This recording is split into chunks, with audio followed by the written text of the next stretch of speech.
So many times in healthcare, critical and end-of-life decisions have to be made about a loved one.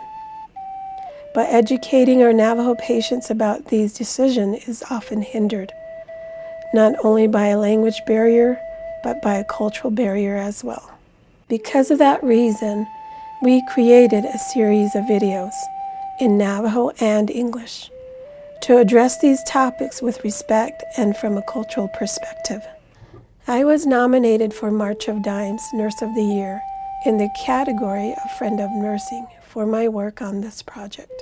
Our Native elder patients who are Navajo speaking only, once they see these videos and they hear a familiar voice of Navajo and the Dene language, they're engaged in their conversation even further after they see these videos. We decided to film these conversations up on Dogo'osli, or San Francisco Peaks, and it was just phenomenal.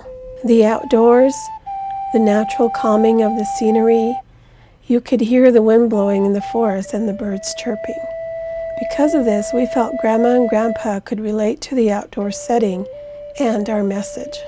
At one point, I even had a butterfly land on my shoulders when we were filming, and that was just beautiful.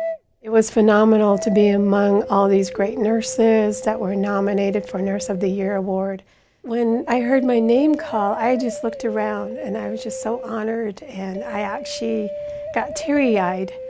And it's kind of a long march up to where you go and get your award. So you're kind of piddling through crowds and trying to get to the award. But when I was going through there, I felt really heavy. I felt like really burdened, but because, it's family life, it's work life, it's trying to maintain in a diverse culture where it's Native American, Navajo, Dene, and then in the culture of Western medicine. But when I got to the podium and I was able to receive my award, I looked out in the crowd again. And like I said, I heard Jonah Little Sunday's flute music again. And it just seemed like it carried all that with it. And I was very honored, I was very proud of myself that I was representing the whole Navajo Nation and our Dene patients and our Dene culture and our Dene tradition.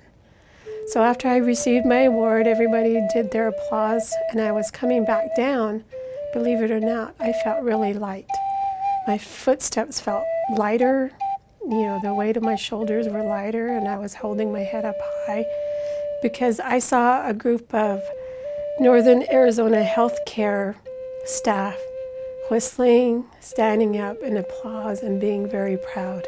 I feel like it was just very rewarding, just as I feel when at the end of of my work day, I feel like I fulfilled my purpose for my Native American community and my Native American Navajo-speaking Dene elders.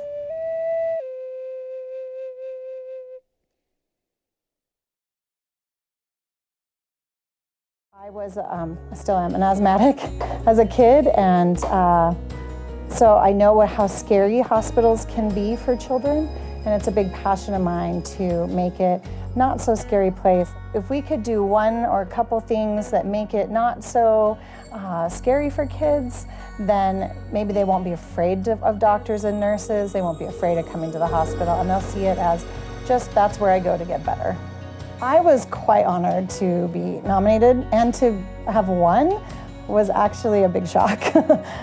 When you hear about all the people, all the applicants that put in for Nurse of the Year, I never thought that I would be one of the finalists, let alone the person that won. I do a lot of extracurricular things for the unit, a lot of community outreach. I started the Quilts for Kids program. We provide a quilt to each child who comes into the unit so that it's a quilt that they can take home, that they can use while they're here and make the hospital a little less scary. I also organize the big giant, he is about 13 feet high, duck that goes in the 4th of July parade. His name is Fred. It's become a pretty popular thing to see that giant yellow duck go down the streets of Flagstaff. It's a fun way to get our unit out there, and people can recognize us as a unit here at the hospital. The biggest thing for me is when I see a kid in the community who says, "You were my nurse," and they get all excited and they give me a big hug. Or if I see some of our chronic kids in the community and their parents come up and tell me what a wonderful job we've done for them, it makes me feel really good about what we do as pediatric nurses for the kids in our community.